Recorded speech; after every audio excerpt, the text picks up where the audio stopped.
You are now checking out the Win Podcast, where the everyday people are the celebrities. So let's get to know them. 33 years old, Dominican, cancer survivor, 2019 Yankee honorary Batgirl, all around funny gal and thriver.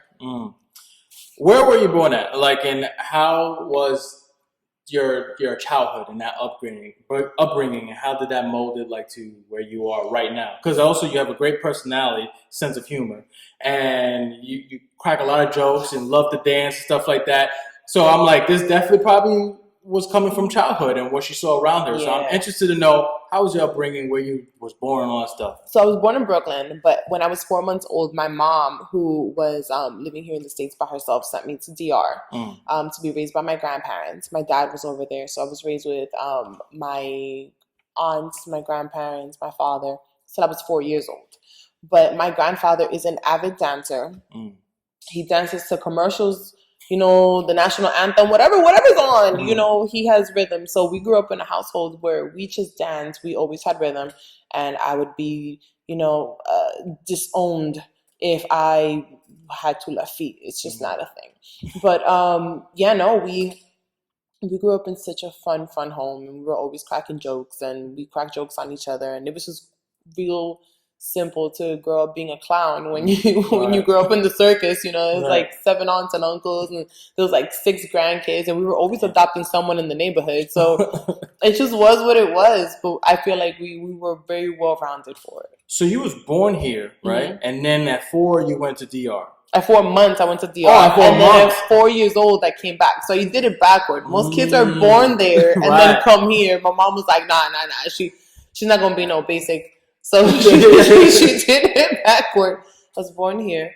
I was sent there, and then I came back when I was. So 4. How do you remember growing up in DR? I do. I have so many fun memories. I just remember like my father always carrying me everywhere on his shoulders.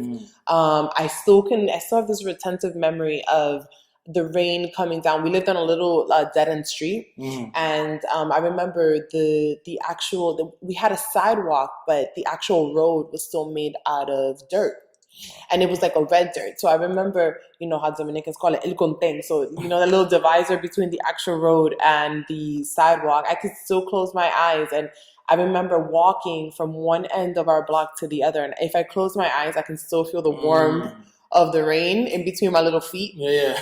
So I had such a great childhood. I mean, you know, we fell, we jumped, we hopped.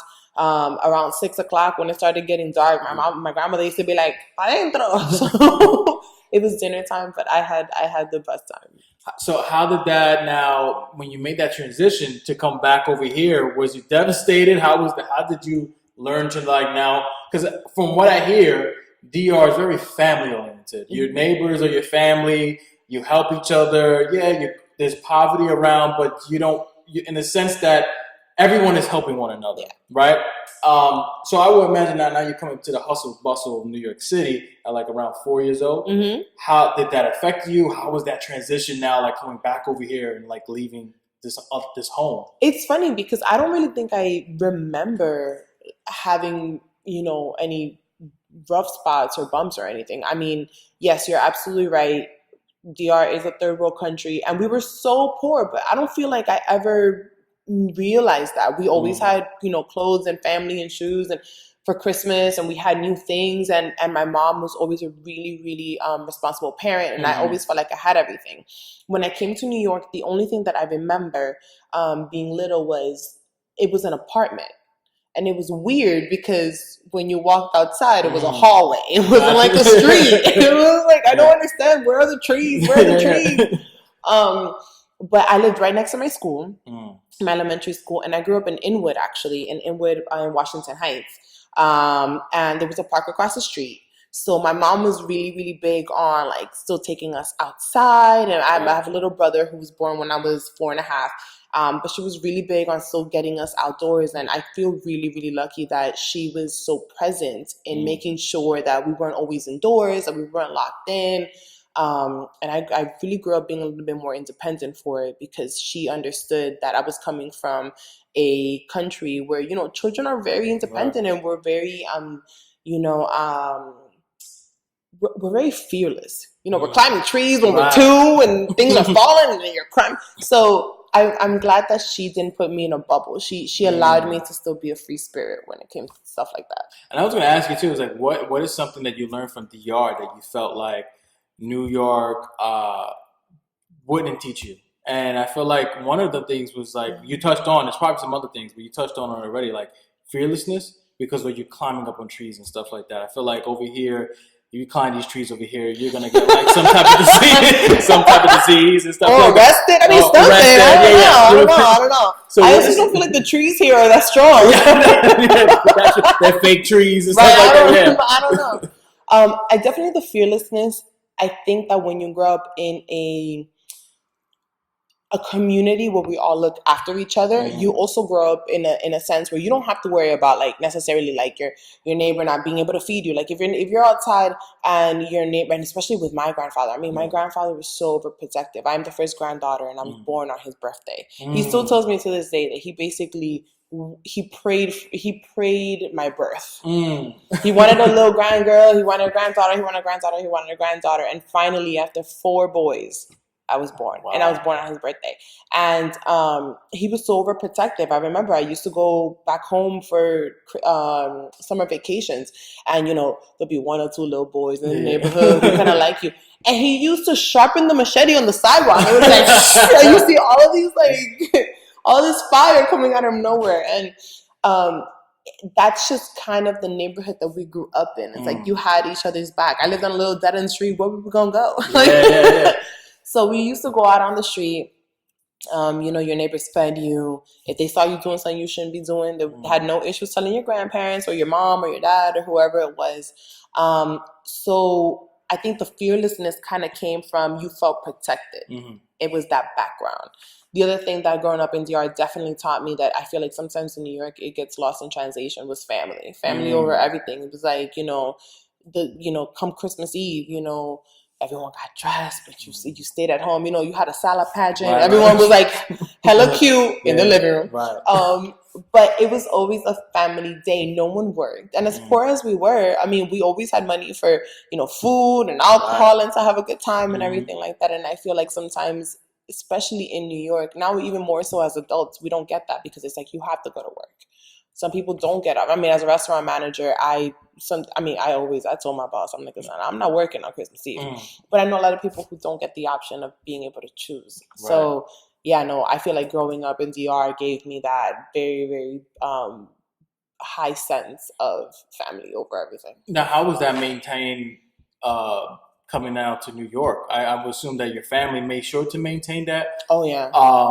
And then was it weird for you to see that if in other households that maybe didn't have it, or you kind of like didn't notice it because all your other friends pretty much had that too as well? Right. Luckily for me, I grew up in a community where a lot of my friends had the same background as me. So you never lost that community? No. Oh, wow. Because, you know, usually sometimes you come over here and you don't even have that, especially in New York. Yeah. You know, it's every family for themselves. Yeah. So most of my family migrated when I was a lot older, but my mom always made sure that we, like, especially during the holidays, we were always like at a cousin's house or one of her cousins or something like that. So it did become a lot smaller, but the actual sense of family never really dissipated because we were always really, you know, around each other. As for my friends at school, most of my classmates and everything, they were Latinos or they were Hispanics. Gotcha. So they, even though they may not have been Dominican, they kind of had the same upbringing where it was like you kind of stick to your family. Gotcha. Yeah. Now, was baseball a big thing in your household too? Because I know you're a huge Yankee fan. And I felt like not only that is like a hobby of yours, it's something that you really love, but I feel like there's a connection there for you and with baseball, as if like you was learning certain things from that sport that was helping you in life as well. And I want to know about that. There's a lot of camaraderie when it comes to that. I mean, my grandfather is a huge baseball fan. Growing up in our home, we were always Los Tigres del Licey. Like, that was it. There was blue everywhere. There was blue, there was tigers, there was L's, there was a bunch of stuff all over the place.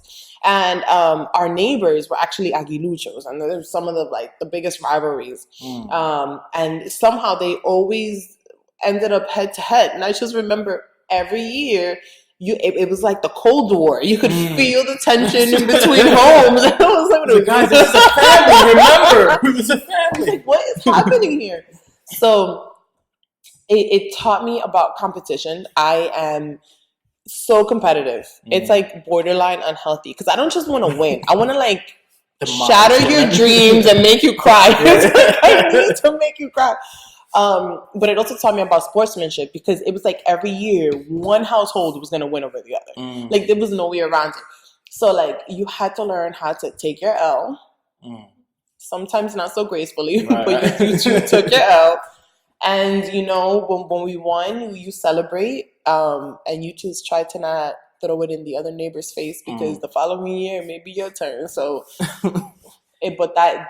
baseball, besides the fact that it was fun to watch, but to see the happiness, the unitedness that it brought to us together, baseball was huge. Even now, I don't even know what to do right now. I'm counting down the days to opening season. It's opening day. I'm what am I supposed to? Football? Get out of here. No one needs all that. How has cause you touched on competitiveness, and that's one of the things that it taught you. How did that help you in certain challenges in your life? Even probably school, because to me, you're a strong, independent woman, worked and go after for your things. I'm assuming that not only came from family, but also from the sport. How did that really help you in other aspects of your life? Because it's a thing about sports. It's you always root for the underdog. Or even if you don't root for the underdog, it's no one is ever really counted out. Right. And when it came down to baseball, those games can range anywhere from, 3 hours to 9 hours. And it's really not over until that last out. I've had to, I love the Yankees. I've seen the Yankees come back in the bottom of the ninth, being down multiple runs. So the thing about baseball that really transcends all types of lines is that you're never really out until you're out. Until the end of the game, there's nothing. So when it came down to competition, it kind of made me feel why not me? And it's kind of hard for me to ever feel like I'm completely out of something when I'm well, why can't I beat this? Why am I not good? Why am I not good enough? Right. You know what I mean? I feel like from the moment that we're born, we're winners. There could have been a millions of us. Right. And we were the lucky ones to make it to the egg. And I'm just I feel like I came out of the womb a winner. Right. So any reasonable competition that I'm not saying I'm gonna outrun Usain Bolt. He's gonna win. But you're gonna win your own race. Exactly. So when it comes down to competition, I'm in it. I feel like whether you win or you lose, you really should go into it for the proper reasons. And again, regardless of the outcome, it's if you go in, you give it your best and kind of keep it moving. Now, you're also a traveler, and you travel a lot of places, which I'm a fan of and jealous because I don't have that income at times. but I get excited when I see. I have traveled, but when people travel more, I'm oh man, I'm right there next to them, and it's so awesome to see that. And I felt has it changed you in a sense that that traveling, you saw other people, you saw different religions or cultures, and you connected to it. What did that bring to your life? I feel like we get very spoiled as New Yorkers because we often feel like everything is here. And to a certain degree, everything is here. You can have, Greek for lunch and then Italian for dinner. And then, tomorrow will be something else for breakfast. But I think that once you leave the States, you realize just how little you actually know about other people. I also know that New York is a very different animal than the rest of the country. We have very different languages and we have different ways of seeing things. And things in Ohio shut down at 7. And I'm how do these people survive? Right. It's all very strange. I remember hearing like in Boston, the club stops at like 2 in the morning. And I was like, what are you going to do for the next 2 hours? Like, I was like, what? We done at like 4:30 and stuff like that. Like, this is all very strange. That was the first culture shock to me. I was like, I was closing at 2? I was like, nah. What we're not going to do is go home at 2. But once you leave the States and you go to other countries, and then you really start seeing how these people survive, how they're so proud of their cultures and of this and of that, it just really does change your life. I mean, America is a country of immigrants, so we don't have specific, American things. But if you go to Thailand, everyone there for the most part is like they're Thai. They have a language, they have a this, they have a that. The same thing with when I went to Japan, the same thing when I went to Italy, the same thing when I went to Spain. And you realize that these countries are a lot older. Some of these countries are much older than we are. We're, the new kid on the block compared to them. So to see their pride, to see their joy, to see how welcoming they are to foreigners and tourists and how much they want to bring you in. I mean, it's a complete life change. It makes you very humble to want to come back home, for sure. What was a moment traveling that you connected like so hard where like maybe you had a moment of like, I don't know, like rethinking your life in a sense, but in a positive way? Was there a moment that you connected to a country so hard, like, holy crap? Rome is my favorite city in the world. Ever since I went to Italy for the first time, it was the very first European country I ever, Italy was the very first European country I went to in 2006. And I went to Rome and I felt like Rome was my home. Like I'd been there in a past life. And to this day, I still go to Rome and purposely try to get lost. And I always find my way back to like a main road or something. And I was like, what? This entire experiment throws the whole country away, right? But there's this little gay bar right next to the Colosseum. And because it's walking distance from the place where I usually stay, I always, on my way home after a long day, I'll sit there. I'll have like a glass of wine or whatever. I'll have a beer. And I have made more friends sitting at that little gay bar than I think that I've made randomly ever. So every time I go there, I end up meeting these amazing people. Like I have a friend of mine who I just went to go visit in June when I went to the Spice Girl concert, who I met there 2 years ago. Wow. And I stayed at her house. Like we went to the Spice Girl concerts together and everything. So moments like that make me realize that the world is so big and you have to just kind of get out there and live it. So, but that specifically, I wouldn't say that one instance, but that one bar where I've been able to meet so many people, it's perfect. I agree. When I went to Rome, I definitely knew that I connected so hard. I'm like, I knew I was here in a past life. Yeah. Just everything that I was feeling, the connections that I felt, the messages that I was getting. I felt, and it's funny that you said that, I felt just, I would walk and as if I've been there before. Yeah. And I didn't feel scared or nervous to like not look at Google Maps, whatever. Like I was just walking. Same thing, the feeling I had when I went to New Orleans. The same feeling. I went there just to like really study music. And I went there with my friend and I was telling him like, yo, I feel like I'm walking these steps, but I walked them in another life. Yeah. And he was like, really? And he was like, yes. And I was like, and I got messages there. And then literally the next day, he had his epiphany moment, his spiritual moment where he was like, I'm feeling what you felt. Yep. So I love that sense of when you do travel. If you allow yourself to be open, you will connect to it. And I feel like there's been 2 places already that I can say that like, yo, there's a feeling there. I was there in the past life. Especially when I was looking at a wall. I went to look at a wall and it was a guy drinking a cappuccino. And the guy who was drinking the cappuccino was dressed like almost in a suit that like I would wear. See? And I didn't start drinking cappuccino until I was in Italy, right? That's the thing to do. But there was a difference. It was almost like I just fell into it. Now every morning I'm like, I have my cappuccino, blah, blah, blah. But anyway, I know. On top of that picture, there was like a rooster. And that's my spiritual animal. And I was like, that's confirmed. And the guy's dressed like how I normally dress, how over here and stuff like that. I was like, oh, it's confirmed. And you don't even know. Like, what if that was you? Right. What if you had that full circle moment where you're like, bro, that was me. I didn't know that. And now here you are. It was so many. I just love those things. And also the people. They were so welcoming too. There was moments that they thought that we were Italian.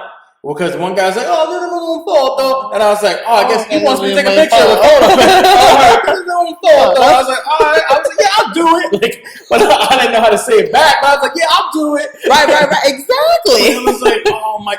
That was like a confirmation that they thought that I was already there. And Yeah. that was one of them. I'm like, this is so dope. Yeah, I agree 1,000%. So now you're a restaurant manager. Yeah. Right now, is this something that you studied, or this is something that it fell on your lap, but also at the same time it helped you with a lot of other things? I thought I was going to be an attorney. Mm. Right? So my whole life I was like, I'm going to be a lawyer. I'm going to be a lawyer. I'm going to be a lawyer. Most of that had probably started because my mom always told me that I never lost an argument. And I was like, I'm good at this. This is something I could work on. Right? So we grew up in a household where it was either go to school and get an education, or it was go to school and get an education. Right. Our choices were very limited. My mom's a doctor. My father's an air traffic controller, which really explains my love of traveling in airplanes and all that fun stuff. And the discounts you get, but go ahead. Right. I wish, not anymore. But so I went to John Jay. I was going to become an attorney. I was actually a paralegal for 8 years. But on the side, I was always a hostess at a restaurant. And then eventually it just kind of became a full-time thing for me. When I knew eventually that I didn't want to be in law anymore. It just wasn't in my heart. But I really enjoyed customer service. I loved hospitality. I loved working with people. So I started at the restaurant that I am now. And I started off as a hostess, and very early on my boss kind of saw that I was extremely overqualified for his door, and he kept pushing me and I was like, no, I kind of like my schedule. I love when I'm cut, like I don't have to deal with anything. And then he eventually made me an offer I couldn't refuse, and I was like, yes. And I've been a manager ever since. I think I ended up in hospitality subconsciously though, because in my home we show love with food. So I think subconsciously I ended up in an industry where I feed people, but it's really because I secretly just love seeing people happy. Right. And I mean, if you've ever seen someone who's hangry, you see that before and after. Yeah. Day and night. Food is a miracle. I mean, food is definitely a miraculous tool. Now, when you made that decision that like I don't want to be an attorney, I would imagine that was a big moment in your life, right? Yeah. Where you're like, I'm gonna be honest. This is not for me. How did you, become one with that decision and stand tall with it and accept? Or like, because sometimes making a decision, a lot of people do two things. Either they take their time to do it or they don't do it and they just stay miserable and they get something that they don't want. In your sense, you realize it, probably took some time, but then you finally made that leap of like, I'm going somewhere else. How was that for you in that moment? How did you stand tall in that decision and knowing that I don't know where I'm going to next? Well, in between, I thought I was going to be a flight attendant. So I went to JetBlue University. And then unfortunately, it just didn't work out. So I was like, I went back home and I kind of had to line my ducks back into a row. So I was like, I'll continue just doing hosting because I'm already really great at what I do. And at that point, I built up such a great repertoire and I was getting paid really, really good. So it bought me a little time to kind of figure out where I was going to end up being. The decision was one that felt very natural to me because, like I said, yes, I knew it was going to be more responsibility and I was going to have more to do. But by the same token, it wasn't like it was an area that I was just kind of jumping into and I didn't have any background in. I like people most days when I don't want to kill them. But I genuinely am really good at what I do. And I was getting paid. When I became a manager, I was going to be getting paid more. Things were going to work out. I was going to have health insurance. I was already at a place where I had already worked. So it wasn't like I was just rolling into a new spot where I hadn't known the staff. I didn't know anything. And I just kind of rolled with it. And it was a good decision. Now, decisions and competitiveness and overcoming things have always been an area of your life that you had to deal with. And now I want to talk about something that you recently was a survivor of, and I found it very inspiring. I know it took some time for you to even express that and tell people, because for a while you was handling and doing it, you know. And you are a cancer survivor. Yeah. And I want to know take us down that journey, because I'll be honest with you, um, this terrible disease has took a good amount of my friends, co-workers, and one of the things that I kind of like regretted in a sense was one of my co-workers who was going through this, and he caught it at a very late stage of it. And he would tell himself he's gonna go over it, get over it, overcome it. But you could kind of tell that he knew that this was coming to an end somehow. And I appreciate that we would talk and hang out, and I would go over there with him, and I was getting to know him in a sense. So this disease kind of like almost brought us together, where I just saw him as a human being. We just talk, no matter if he was a Trump supporter or not. It wasn't about that. It was about human connection and getting to know this person. Right.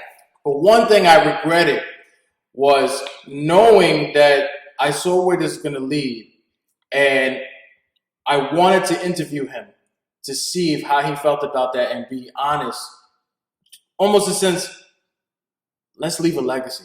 Let's talk about this. Let's talk about your life.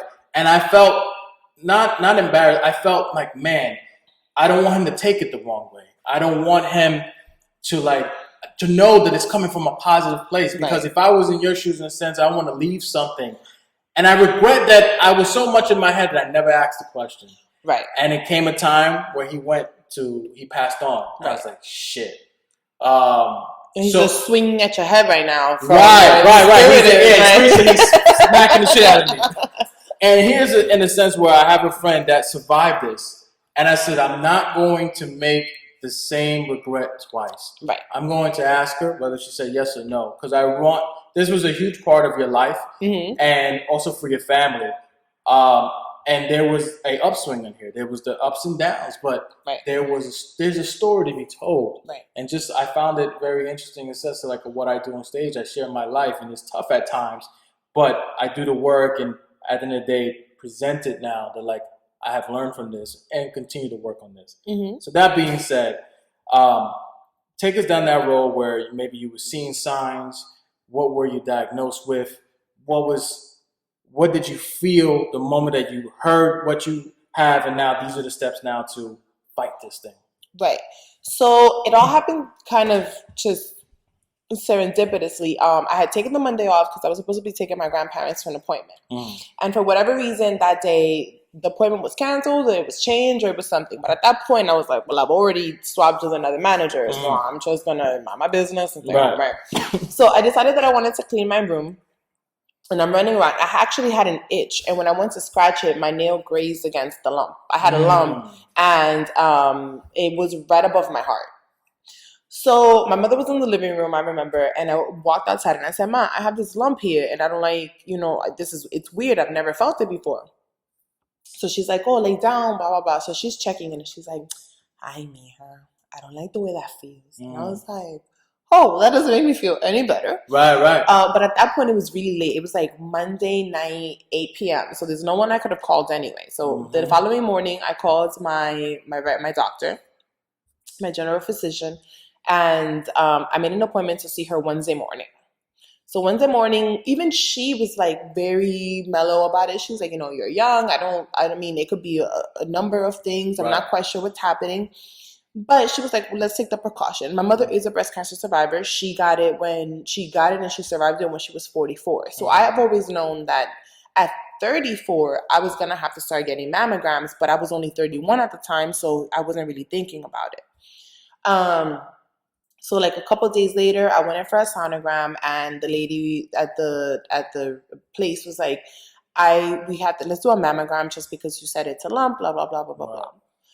The radiologist, who I swear had the same facial expression the entire time, came back. He was like, listen, we would rather do a biopsy on this because we don't like the way it looks, but we really can't tell you if it's benign or not based on just the way it looks. So let's do a biopsy. A couple of days go by. We got the biopsy done, and I'm waiting. And now it's like, those are the worst things, waiting for results. But in my head, my mom has always taught us that worst news is the first news.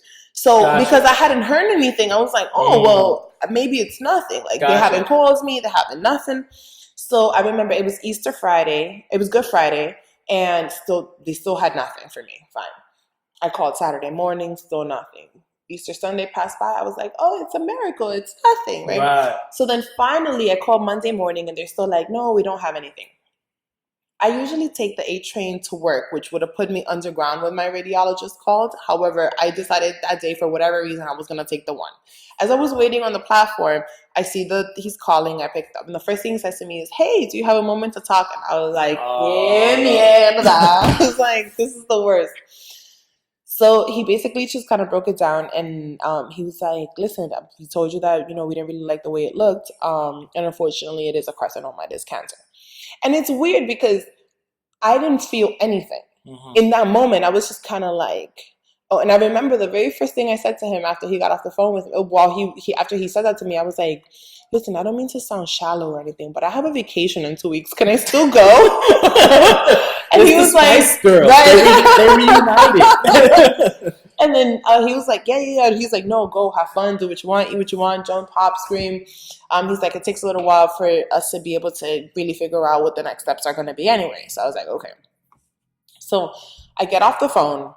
I text my boss. He texts me back. And he's like, do you still want to come to work? And I was like, yeah. Because I'm like, superwoman. Like, I'm going to make it work. I was like, I'm going to go to work. So I'm going to go to work. And he's like, okay, well, I'll see you here in a little bit. Cool. And I called my mom. And I was like, Ma, can you talk? And she was like, yeah. And I was like, the radiologist called. And he said it was cancer.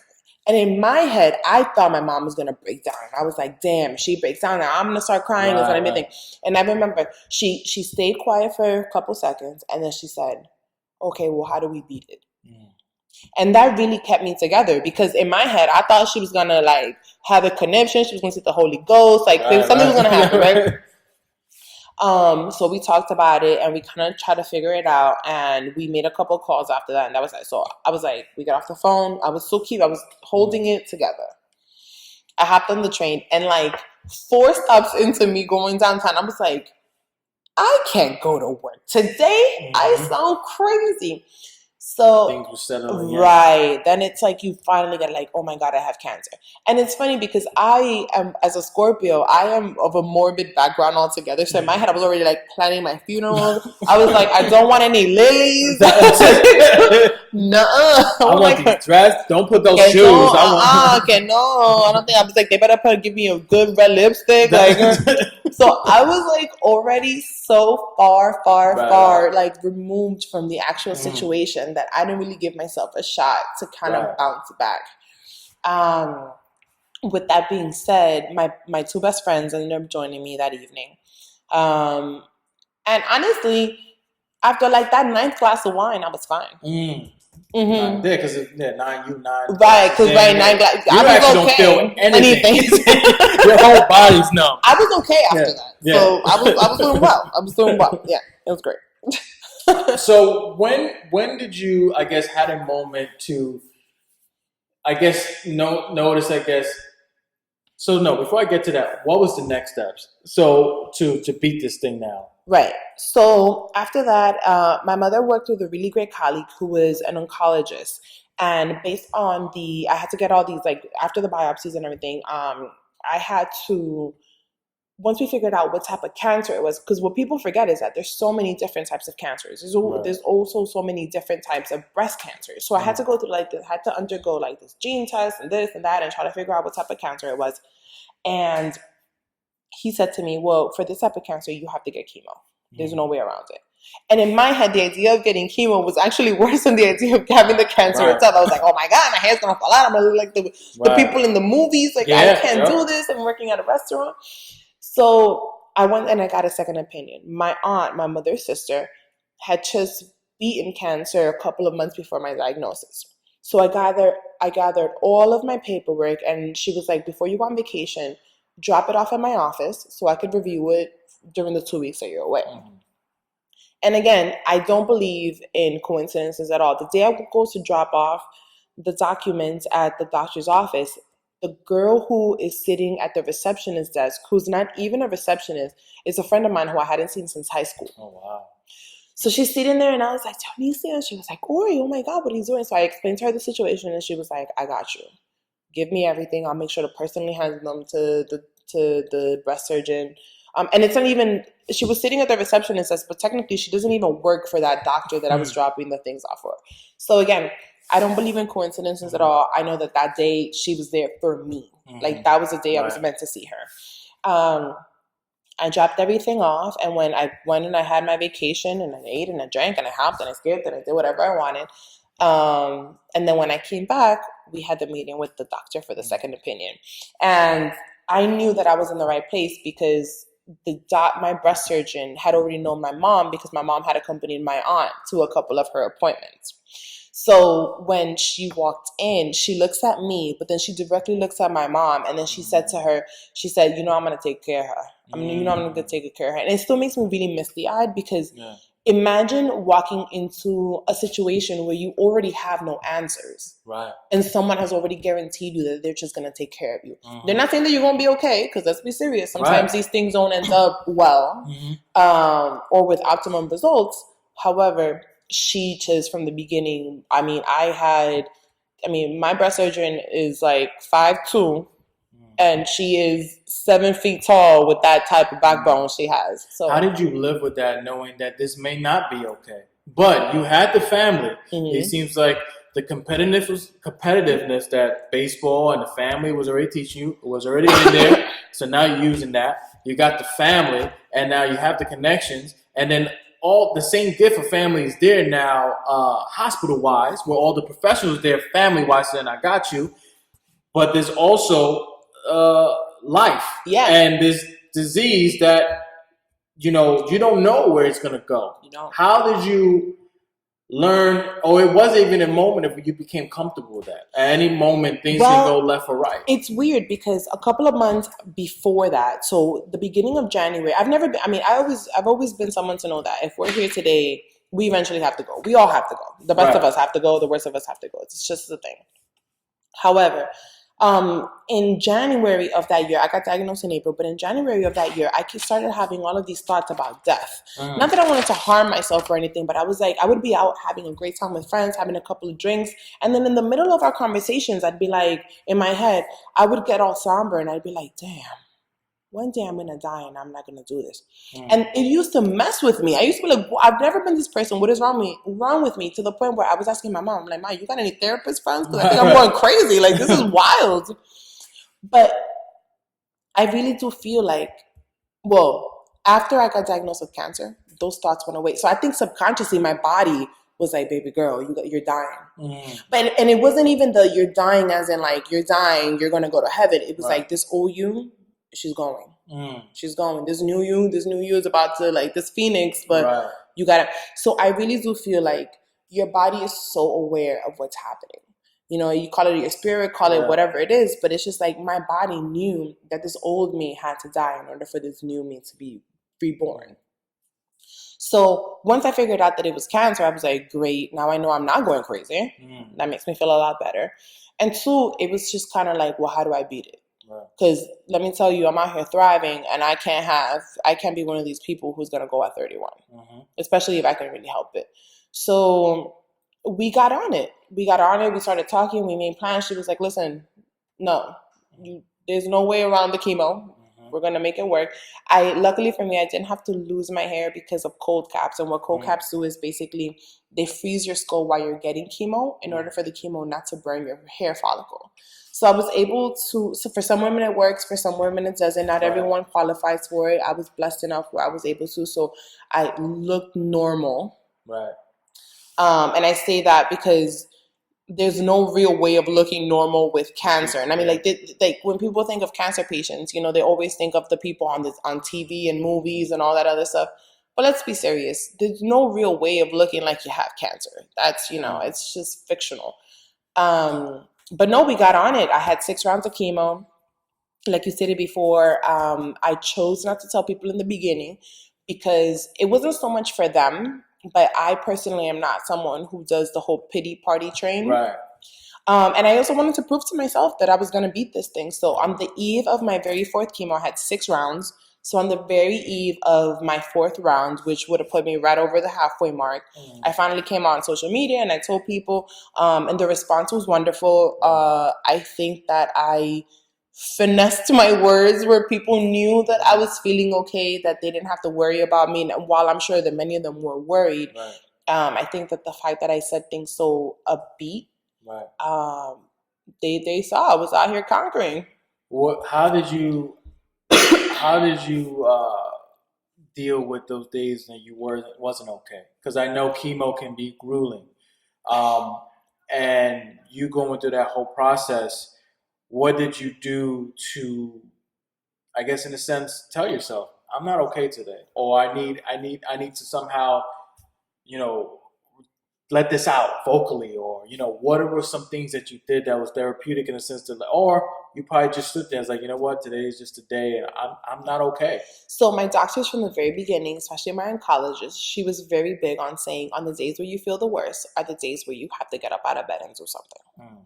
And I was like, lady, what are you talking about? You're wilding, because Right. no. But it made sense, because it was like, the one thing I told myself from the beginning is that I didn't want cancer to take my normalcy. I worked all through chemo. I was hot flashing all the time because they put my body in like this induced menopause, because my cancer was feeding off the estrogen in my system. So they basically had to shut my estrogen down. And I was full on into menopause. So if your mother tells you de lo calore, believe her, because I remember my mom going through menopause. Just it's hot. Like even now, sometimes I start sprinting and I'm like, oh my god. She was so bitchy when she was going to menopause. Wow. And I didn't know. I was like, what? And I was like, she's like, I'm not bleeding anymore. No. I think there's no blood coming out my fucking pussy. And she was very vocal. I'm like, ah. I was like, all right. And it's this like internal like, heat give her that blood. Give her blood. She needs blood. it's like this internal heat that you just can't Right. explain where it comes from, and it's just like I was melting. It was bad. It was bad. It was so bad that at work, when they couldn't find me on the floor, they'd be like, have you checked the beer cooler? And there I would be in front of the beer cooler, just a fan just hitting me all over the place. But I was undergoing all of these changes and these menopause and whatever. And even though I worked through cancer and chemo. I called out of work like 2 or 3 times. Wow. Because I physically just couldn't get out of bed. And I mean, it was like I was lightheaded. I didn't want to eat. To make it worse, I lost my taste buds because of the chemo. It was so bad. And luckily they're back, but who child? So I was gaining all of this weight because they were, pumping me up with all these steroids. And then because I didn't have my taste buds, I was overeating because I was never satisfied. And do you know how sad it is to be gaining all this weight and you're not even enjoying the food? Yeah, like I was horrible. I was going through it. I was going through it, honey. The days where I genuinely felt ill, you take an L. You take an L, you say, you know what? I'm gonna get up, I'm gonna at least brush my teeth. Right. If you feel like you can shower, you shower. If you feel like you can't, you stay in bed. Lots of AC. My mother was a trooper, my absolute backbone. I'm telling you, like I say, heart of gold, spine of steel, because she was a trooper. And the crazy thing is that God must have been sick of her. She must have been sick of her. I have an entire collection of pictures of her, with her little rosary. We were going to appointments. We were sitting in the car. But she always made sure that I was okay. She always made sure that I was like eating well, especially the week or the couple of days before chemo, because if like your platelet count is too low, they won't let you get chemos, and I was like, you got to push it back and everything.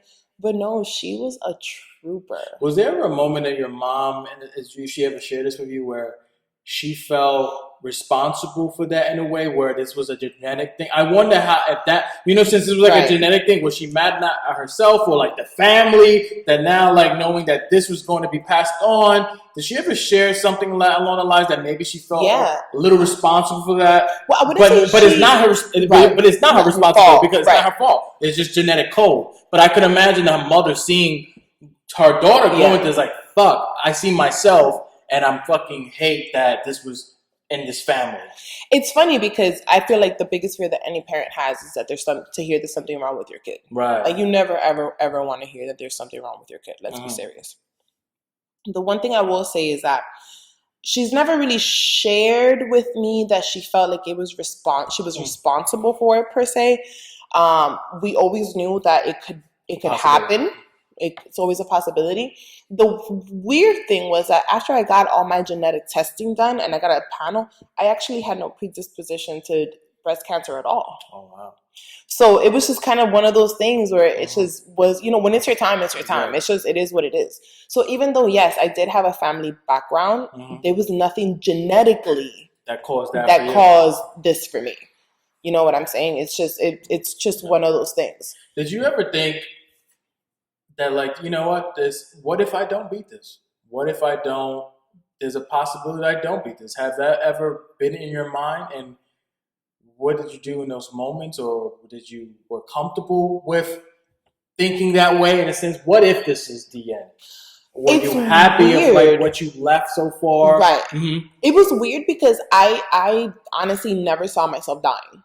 I can at least say that. Gotcha. In my head, yes, I was planning my funeral and whatever. Right, and I was like, this has to be luxurious opulence, honey. Opulence. I was like, do they let bartenders in funeral? Because I was like, this has to be a celebration. Like there has to be a bartender in the corner. Like I need people not to wear black. I need whatever. So there was like all of these things that I imagined. But realistically, I don't feel like I wasn't going to beat it. I was just so sure. I was like, oh, this is going to take me. It's going to take me, but I'm not going to go down without a fight. Like, I'm just not. So I made sure to put on my big girl pants. I talked to my friends, and I feel like just the diction that I was telling people these things, and I was like, I don't need you to be sad. I'm not crying. You're not crying. Like, none of us are crying. I'm not going anywhere. We're going to make this happen. I do feel like had it been one of those things where I got very lucky. I mean, I have big boobs. I mean, it is a blessing and a curse, Give me a clap for that. You're welcome. But truthfully, if that tumor had been any lower and I hadn't found it over my heart, it probably would have killed me. Right. Or I would have started having symptoms when I was stage 4, and maybe, it would have spread to other places. So I never for a single moment forget just how really lucky I am. I'm very fortunate to have found it when I did. And then it was something where the chemo that was administered to me was a chemo that was specifically targeting the protein that my body was producing that caused the cancer to begin with. No, because like the reason why I asked that too, because I remember my coworker, he everything he says, he would say, rocking and rolling, keep on headstrong, keep on going after it. And what we're seeing these things that this thing is taking a toll on him. Yeah. And I remember my spiritual teacher saw a picture of him. He says, yeah, he's telling himself that, but he cries a lot at night. Yeah. And he doesn't show that. He doesn't tell you guys that, which is normal. But he's scared. He cries a lot. And I know that's a tough position to be in, because I was like, I would imagine, like, what would I do? Would I put up this fake facade that everything's okay? Do I lie to myself, or do I just take it on and say everything as what it is? Today's not a good day, or I don't know if I'm gonna beat this shit. This shit is fucking. It's not even the cancer's killing me. It's chemo. What it's killing me. Yeah. You know what I'm saying? So like, I wouldn't know what position to play, in the sense, do I tell everyone everything is fine and just lie to myself and cry at night? You know what I'm saying? Well, with me, I was very honest. If I was having a lousy day, I'd be like, got my face. Right. I'm going through it. Like, I was having a lousy day. I do find that, like most things that have ever happened in my life, I always do. I'm a clown.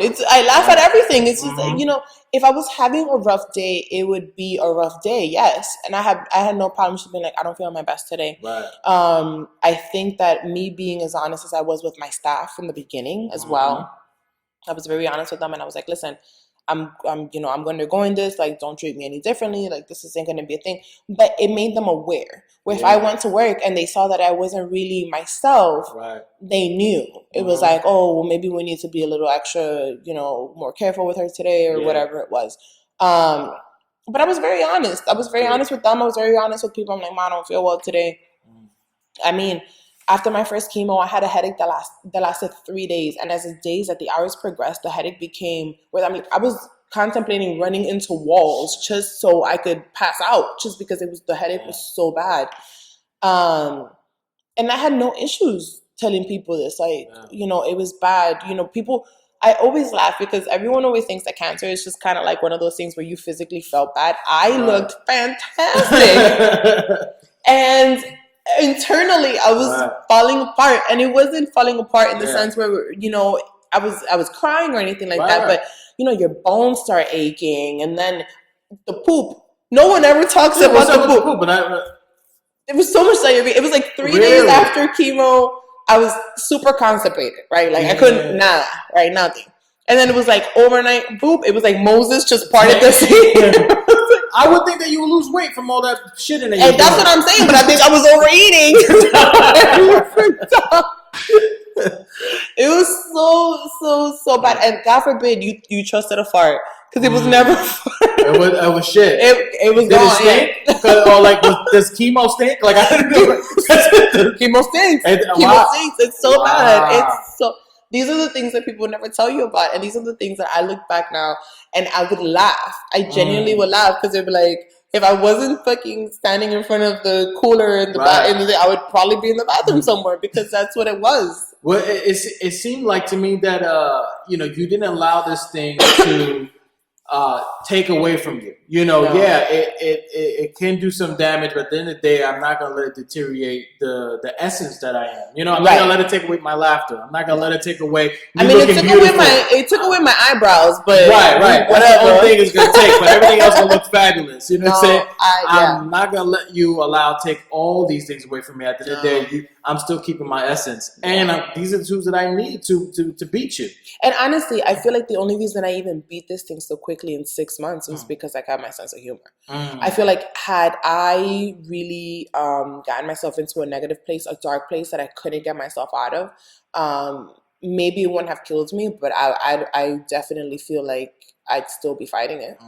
How has this changed your life moving forward? Knowing that now you got you're cancer free, of course you got to do the heavy checkups. Congrats to that, and you just got to do the heavy checkups and make sure everything's fine. Yeah. How has this improved your life moving forward now? Seeing things differently. Once you beat cancer, everything else is easy. It's like my boobs tried to kill me, and I survived. Right. How dare you? How dare you? But it's true. I mean, even when I used to go to work and my staff would be having a hard day, I'm like, "What are you complaining about?"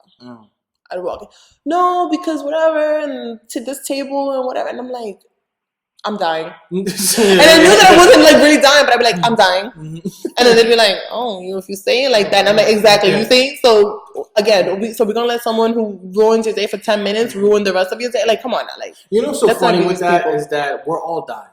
Yeah. Right? We all have a date that we're going to die. We don't know it. But the moment we're born, we're given life. We are also given death. Our life is a born date, a dash, and a death date, and all we can do is try to make the best of that dash. Right. And honestly, I don't want to romanticize the idea of cancer, but cancer genuinely gave me more than it ever took away. You know, I've met so many amazing people who are now in my life because of this awful disease. People who I still keep in contact with, that we go out to lunch, that, you know, they follow up with you. I also feel like, you know, people love you, but you don't know how much until you get sick. Because the thing is that the people who love you, who genuinely love you, get sick with you. You know what I mean? It's like, and coming from such a large Dominican family, and building the type of tribe that I am blessed enough to say that I have built, my friends were thorns in my ass. Like, they were so annoying. They would call, they would text, and be like, "Are you sorry? I'm like, no, I'm hot, I'm sweaty, I'm hot flashy. Like, can y'all leave me alone? I didn't want to. I shit in my belt. I can't control my asshole. I can't freaking fart. Like, you know how hard it is to want to have that morning fart and you can't. You're like, I don't know. So it's very difficult to not be thankful for the experience overall when you realize just the type of treasure chest that it left behind. Right. Could I have gone without it? Yeah. Would I have rather have gone without it? Yeah. But, you know, it's like, you know, I came, I saw, I conquered. And I'm so much better for it. I genuinely am. Right. Again, not to take away, I know that everyone is in me. Right. And not to take away from people feeling defeated or crying. I mean, I feel like the first time I cried was I was going back. I had to get a second or a third biopsy, and it was a really, really, really, really rainy Tuesday morning. And it was April, but it was cold, and I had already known that I had cancer, and I hadn't really had a chance to cry about it because as Latinas or as women in general, we're so used to being these backbones. Who's there for us? And then my mom, she was so big on stuff like that. My mom was huge. She, she rarely cries. She's like this, and not to say that she doesn't have feelings, but she's so strong. That when you grow up in a home where you see people being this strong, she's kind of like, "Wow, I should be that way." Right. But the first time that I cried, I was going to get a biopsy, and my mom, we pulled up at the, at the parking lot at the radiologist's office, and I cried. I just broke down, and it was like ugly sobbing, like the droplets from the nose. Good cry. It was, but I needed that so badly because it was like up until that point, it hadn't really sunk in. Right. And if I had allowed it to sunk in, I was still kind of being strong. Being strong is exhausting. Like you're so tiring. Like you can't be strong all the time, and that's okay. And I had to really understand that. So it was nice to be able to let it out. And it was nice to be able to say, "Man, listen, I'm not having a good day. Right. Today's a lousy day." And you kind of take it. But, I had my ugly cry, and then I thugged that out. This whole thing, like even I learned from your story and learning from a lot of people that I knew that passed on from this thing. I feel like I'm just, even in society, just immune now to this word cancer, and that it's a possibility that you can get it and anyone can get it. But it made me, what I took from it, one, I even though I understand death and, understand that it's not the ending but a beginning, and I know the whole spiritual thing about it, it still is a tough thing for me to accept and to become one with that in a sense. Because, at the end of the day, you don't want to lose those people. And I have lost friends with this thing, and it realized what I learned from that essence was I'm going to do whatever I want to do and make sure that I do it. I'm going to, if I want to go book that trip, I'm not going to allow that, this may set me back, or, I'm not going to allow that to interfere. I'm going to do that trip because at the end of the day, I guarantee you I'll probably make that trip happen if I'm diagnosed with something. I gotta do it now. Do it now. Right. So that's how I'm looking life. Like, I want to live my life. If I don't want to go somewhere, I don't want to go. I don't want to do it. But if I want to go somewhere, I'm going to do it. Or I want to create this show. I want to play this instrument. I want to do it. I look at life differently in the sense that, like, take the extra time to do what you really want to do. I agree. Because you just never know. Yeah. And don't wait till you get diagnosed, where, honestly, if you look at, like how I said before, you're already diagnosed the moment you're born that you are going to die. So live that way. And I got lucky. Like, I got lucky where, like I said, we caught it early on. It hadn't spread anywhere. My prognosis was very positive. My doctors was very positive. But I often wonder, like, if I had it, right? If when they did, it was too late, and I'm like, damn, I didn't take that trip. Why? For what? Right. Like, health is wealth, and I feel like we often forget that we are on borrowed time. Mm-hmm. And it's not to sound morbid, but you have to be really realistic with yourself here. Mm-hmm. I feel like oftentimes we postpone things, or we push them off because we're like, oh, well, later, when I don't have the time. Like, time is all you got. Time really is all you got. And it's just like, if you're not going to take it now, you're going to take it later, but you may not have later. All you can do is in the now. Yeah. For all the time, there's a great saying that says, for all the time is undefeated. It's always going to go. And no matter what. And he's going to win every time. He's going to win every time. You cannot be for all the time in this thing. You can't. It's just always going to catch up to you. So, Orisel, we're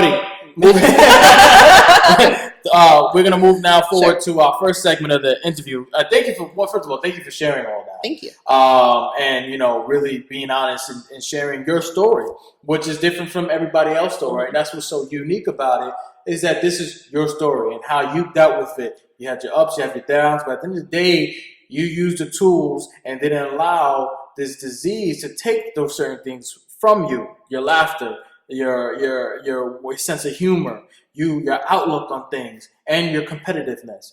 Yes, I'm going to deal with this head on, and it's tough, but I'm not.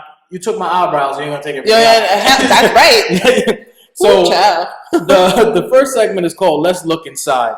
And the first question for this segment is, what in life is beautiful to you? Oh man, I wasn't prepared for that. What in life is beautiful to me? I feel like every day when I wake up, that's a good day. Yes, I may be anxious. Yes, I hate going to work. No, I haven't won the lottery. I don't know if someone's gonna piss me off on my way to work, whatever, but I'm alive. Nice.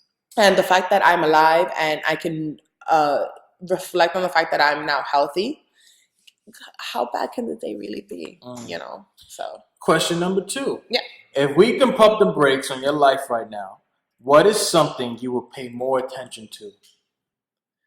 Needing to sleep. I need to sleep. And I'm like, no, because I think I'm a little bit more conscious of wanting to do things. I really, I'm a fan of instant gratification. And life doesn't work that way. So unless you're, popping up some like Folgers instant coffee or something, but for the most part, you really do have to work on things. So between sleeping and realizing that in order for me to be great, I also need to make sure that I am well rested so I can prepare and everything. I think that's what I would have to do.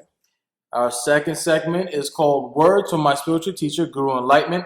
In this segment, I share certain writings that my teacher shares, and we just discuss it, what you got from it. Okay. And this one's from her book, and it goes, not everyone believes that there is a purpose in life. Some people live their day-to-day lives feeling as if this is the last chance to do everything and anything they want. What a shame to feel that emptiness. You try to put everything into one, but you lose all sense of hope and faith. What do you think about that? That's funny. On my way here, I was on Instagram and I read a quote that said, some people die at 25. What a shame that some people die at 25 but don't get buried until they're 70. And I feel like that's kind of very reminiscent of what you just read, because we rush through life so quickly that sometimes we forget to live. And it's like, there's nothing wrong in feeling that triumph when you set a goal and you reach for that goal and you make that goal, but then a new goal is going to happen. Like, no, we're never happy forever for everything, or forever. We're always going to want more and more and more. Based on that quote, I think it comes down to reflection. Don't rush everything. Like, there's nothing wrong with taking it day by day, figuring it out. Sometimes we rush for things and we fight for things so much, and then after we get them, we realize we didn't even really want that anyway. So it's just like, you really do have to take a moment to figure out what's proper for you. Not to mention that 100 years is not really a long time to live. And considering most of us don't make it that long, you really should buckle down. I mean, once you're in your younger years, it's a little different because when you're young, you're free, you don't really know what you want. But once I feel like you really buckle down and you've had a taste of life and death and sadness and triumph and joy, I feel like it's up to you to really distinguish what it is that you want from life and try to just work on it. And you know what? If it didn't happen now, it doesn't mean it's not going to happen at all. We just get back on the horse and we continue riding. You are now checking out The Win Podcast, where the everyday people are the celebrities. So let's get to know them.